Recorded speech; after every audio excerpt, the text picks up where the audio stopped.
Hey friends, welcome back. Now, after we set up our data model, now it's time to dive deeper into calculations in Power BI. And there are various options how we can calculate something. There are calculate columns, there are measures, so a lot to explore. So let's get into it. So our first calculation could be that we want to calculate our revenue or our sales. Why is that? Because if you take a closer look at the sales table currently, and of course we could also take a look at the data view, select the sales there, we can see that we have a quantity column in here and we have a price column in here. And by the way, I can see there are a lot of ones, but if you simply took a look at here, you see that there are also, for instance, 3 items purchased or 4 items purchased. So we can see there are various entries in here. So that means in order to calculate the revenue here, we need to multiply the quantity times the price. So for each row in the data set, we want to multiply how much has been sold and what was the price for this item in order to derive the revenue or the total sales, depending on how you want to call it. To do this, we can actually create a calculation inside the Power Query editor.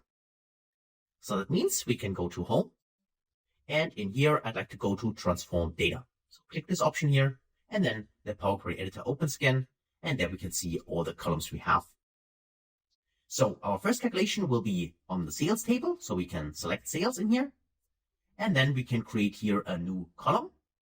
And this can be done by simply going to Add Column here. So at the top in the ribbon bar, click on it, and then there's an option to create a custom column. That's what I would like to do now.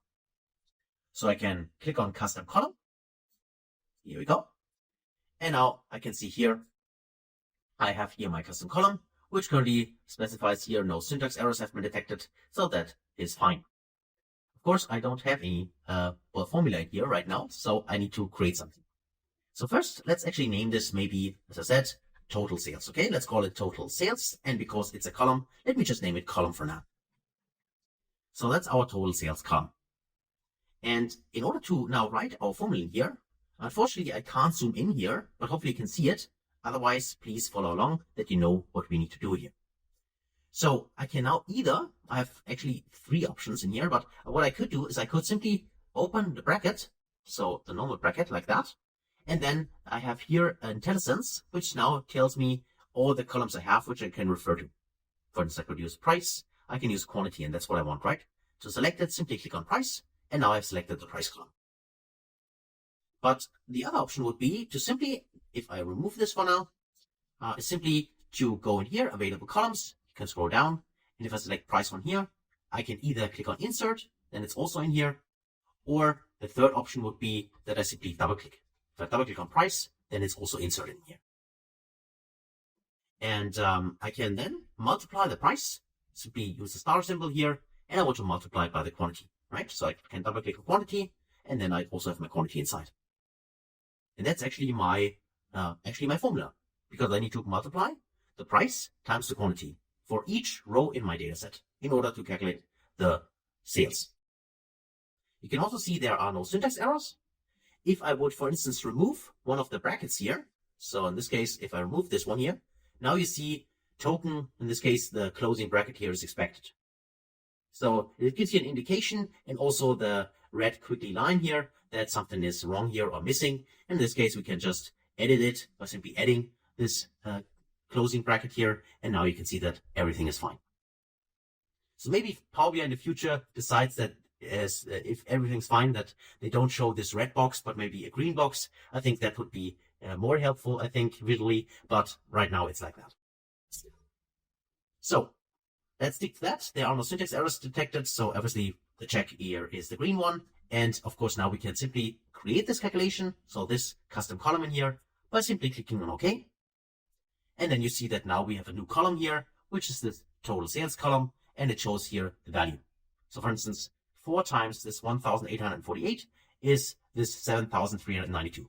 And the same is true then for all the other values you have in here. For instance, here 1 times 127 is 127. Right? So beside this, you also see that there is actually currently the calculated column, but the data type has not been set because it's ABC123. And always when you see this, this is an indication that we need to set up the data type. We need to specify it. So let's go in here, click on this option here, and then specify this should actually be, in this case, These are whole numbers in here, so I stick to whole number.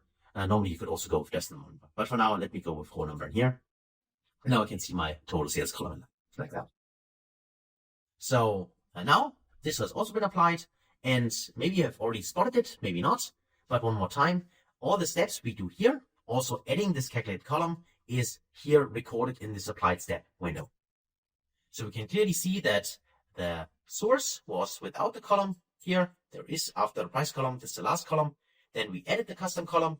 So now we have a new column in here. And then you can see there the data type has not been changed. And then in the change type, then also the data type changes. So all the steps, the individual steps are recorded in here. And now we have our total sales column in here. And this can be used in the model itself. So we could now go under home, click on close and apply. And then we just wait here. And now data is loaded. And let's go. Here we can see actually our table, right? Total sales column. And if I go to the report view here, and then I want to use this here, I can simply click on it, take this option, and I can see here my bar chart. Or if I either suggest a type, I can see this as, in this case, a KPI. Or of course, I could also select the KPI card here directly to have it as KPI. And if I go to the formatting option here, we go here. Currently, I only can select the category label here or unselected. So let me go to more options. Then now also here, the formatting pane appears. And let's actually go to the callout value. And then let's maybe show some display numbers here and go here with none. And then I can see here the number like that. And of course, maybe I'd like to add here, this is again a formatting which can define. So if I go to data view here and select my total sales column like that. If I do this, then you can see up here, new ribbon, or exactly new, this pop-up boxes appear. And under the table tool, the column tools here, there's an option here to specify also the format. For instance, if I say these are US dollars, I can click here the dollar symbol, and then I would see this as a dollar number in here, like that. I can also add here, you can see that by default also the 1000 separators have been added in here. Maybe for you, this would be commas, and this is just a local setting for me, but you can clearly see that you can format here the number the way you want it. Next to that number here, this can also be used or sliced now by our, in this case, dimension tables.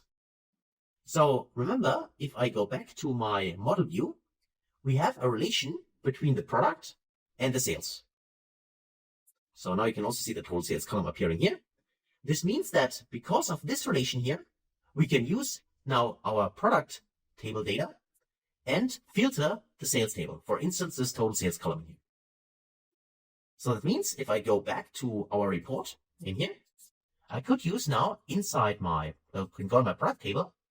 I could now check, for instance, make sure that you deselect this one first. Click somewhere on the white canvas here. And then you simply select here from the product here. Let's do that. Let's use the product name. Tick the product name.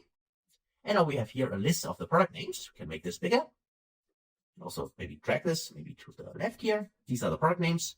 And now we can simply add next to the product here, add data. And then from the data here, from the, in this case, sales table, we would like to use the total sales column, which we calculated just a minute ago, right? So tick this option. And you can clearly see that in total, we can see these 25 million and so on, which is the same number as here. And this is now broken down for each of the products we have. So you can see different numbers everywhere, right? And of course, you can also sort this. You can, for instance, here go to sort and sort it here descending or ascending, right? Depending on what you want to do. Simply click on it and then the data is sorted.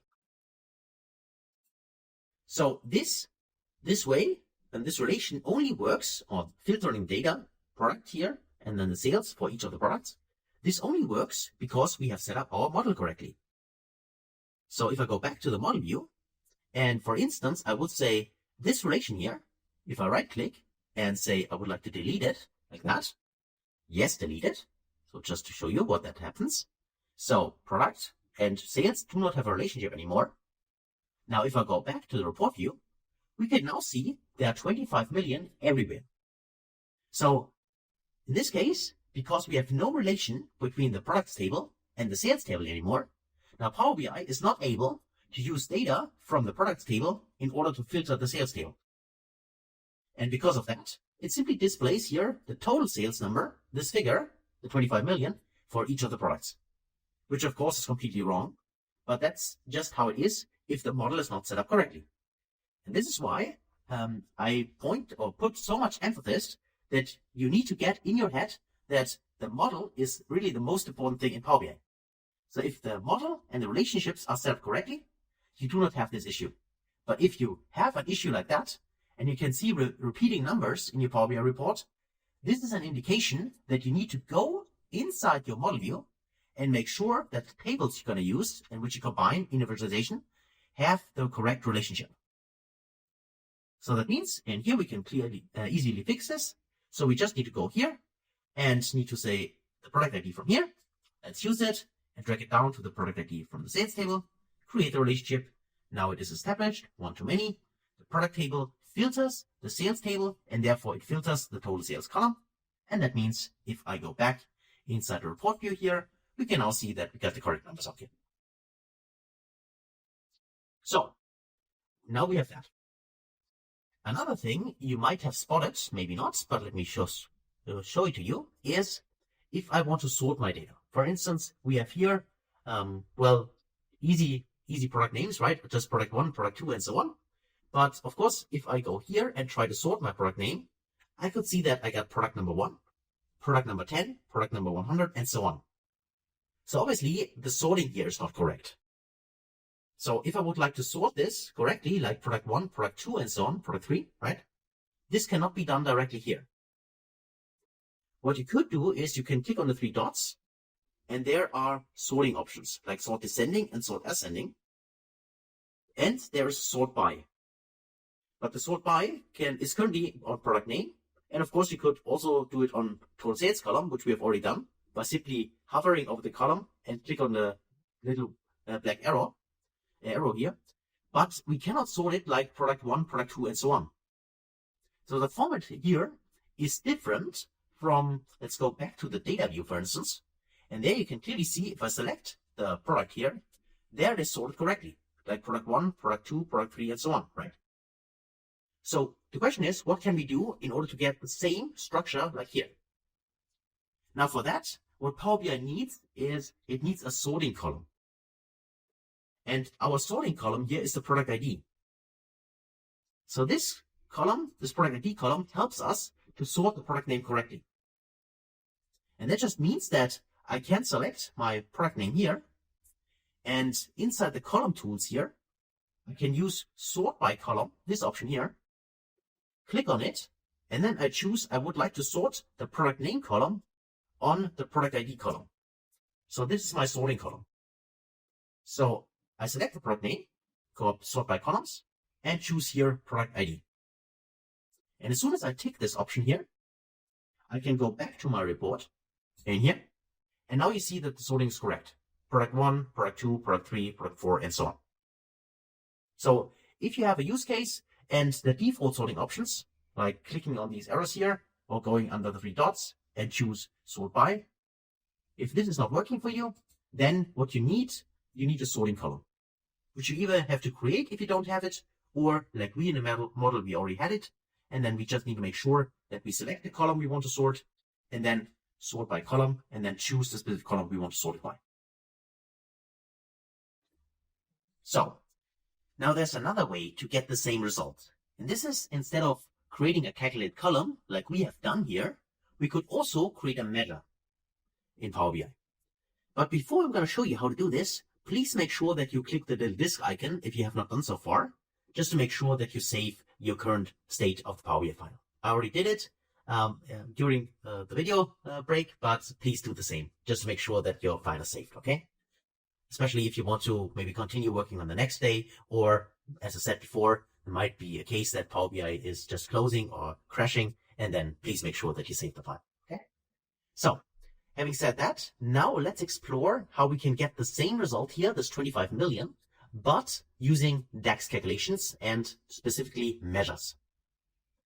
Now, in the first video where we did a tour through the interface, there we also talked about the measure, and the Power BI measure, which in the first video was grayed out, of course, is not now available. Under Home, you can see there is an option to create a new measure, this one here. So we can write a DAX expression that calculates a value from our data, which is actually what we want to do, because we want to multiply the sales, right? Or actually the price times the quantity in order to derive the sales. Please note that the new measure option is also available if you go to Insert. One more time. You can also find it in here because there, in the modeling here. You can also find it up here because there is the new measure option as well. And as a bonus, there's also a third option. If you right click on one of the tables, for instance, if I right click on my sales table here, there's also an option to create a new measure from here. So there are actually 3 ways to get the same result. But if, for instance, here I can click on new measure. And if I do that, then now here, as you can see here in the ribbon here in the bar, there's now an option to create a new measure itself. So let me do that. But maybe before I do this, let me actually press Escape here. Let me just select the blank canvas here somewhere so I get rid of this little pop-up window.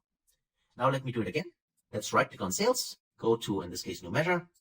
Now, of course, you could also do it from the ribbon if you want, but now we have our measure in here. Now, if you need more space, simply click this drop down here and then you have more space to write your measure. For the measure itself, what we would like to do is we would like to iterate through our sales table.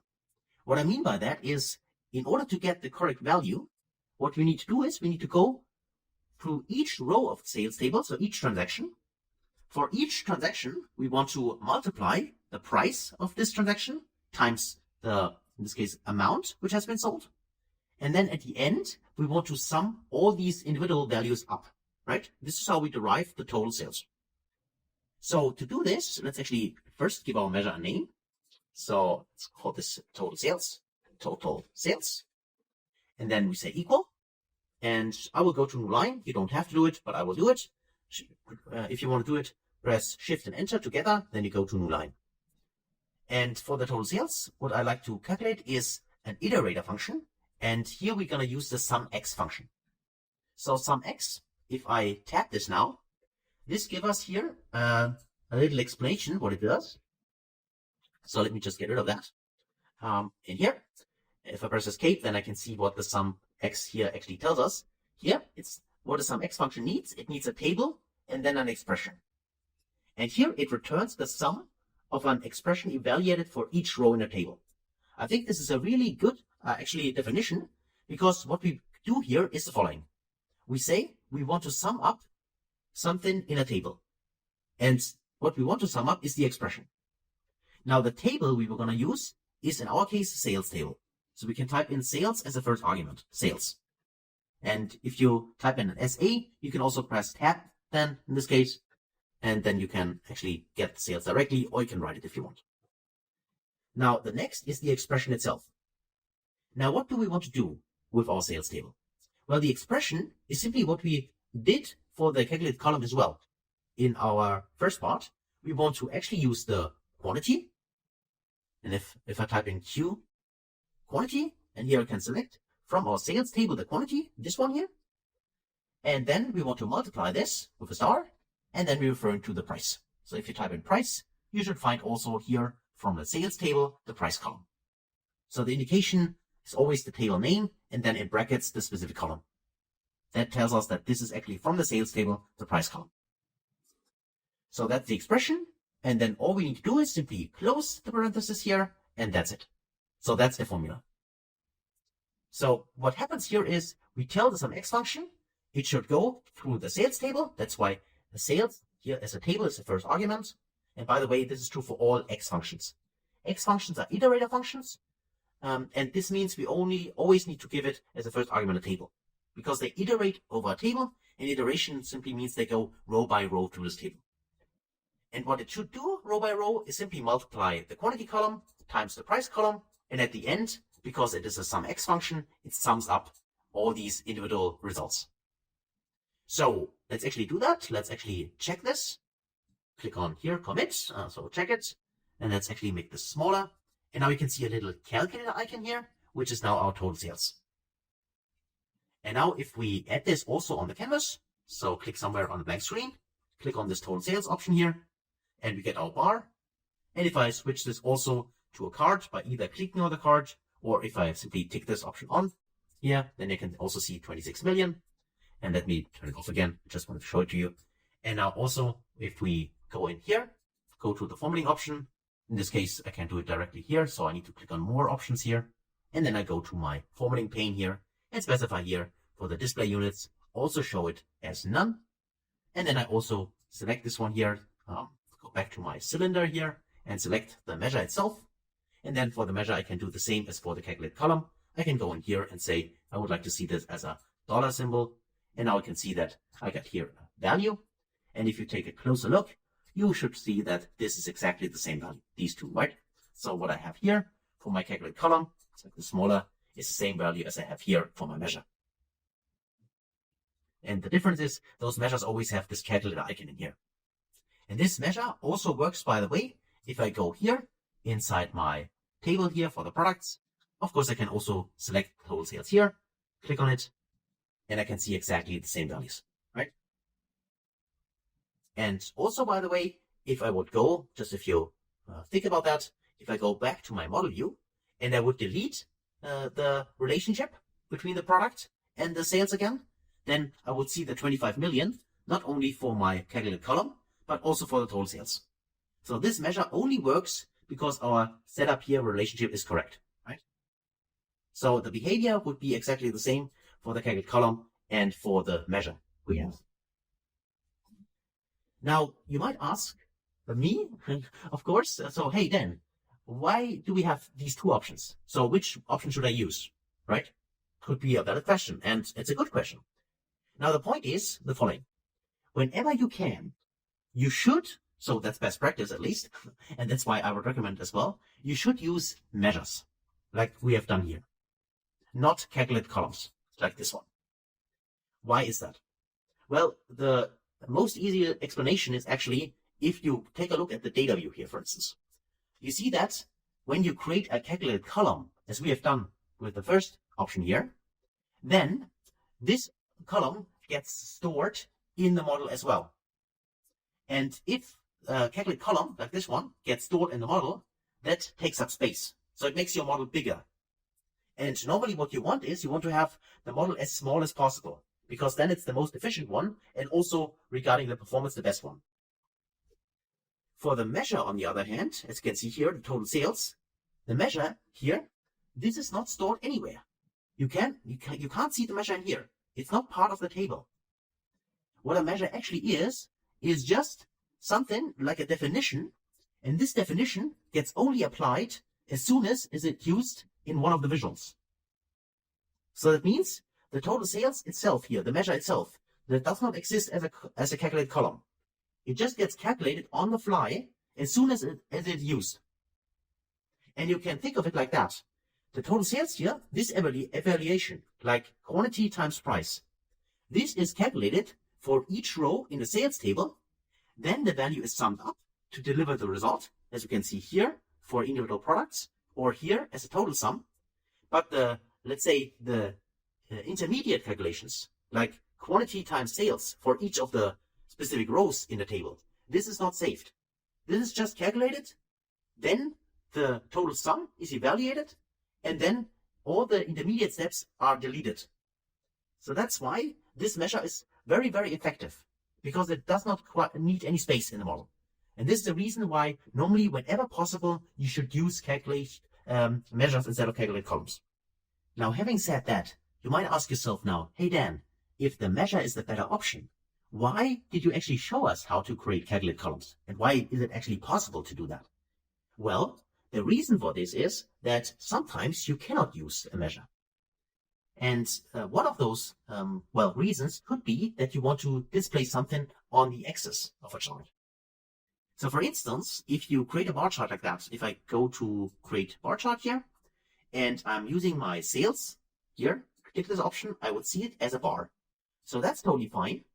But if I would like to have it as an axis here, to slice this, for instance, I would need to have some kind of calculate column or a default column. So for instance, if I go here under dates, I could use here, for instance, the year.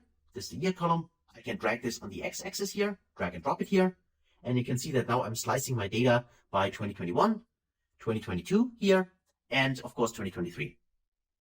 And this slicing here, like putting something on the x-axis in this chart, for instance, in this case the year, this can be done with a default column in the model, or also if you would have calculated this here as calculate column, this would also be possible to put it in here. For the measure, on the other hand, like total sales as a measure here, for instance, this cannot be placed here on the axis to slice the data. It can only be used here to show the bar, for instance. So that's why both of them exist, but you can see that, for instance, for the total sales, we could get the same result with both of these options. And whenever this is the case, whenever we want to use it as a bar or as showing as a number in here, then we should use measures, because they are more effective in this case, because they do not blow up the model, call it this way, because we do not need to save it and store additional information. Okay? So I just wanted to mention this, and that's the reason for that. So you have now clearly seen how to create calculate columns, how to create measures, and that's why I like to say congratulations. These are your first calculations in Power BI. So thanks a lot for watching, and as always, I can't wait to see you in the next video. Until then, best guys.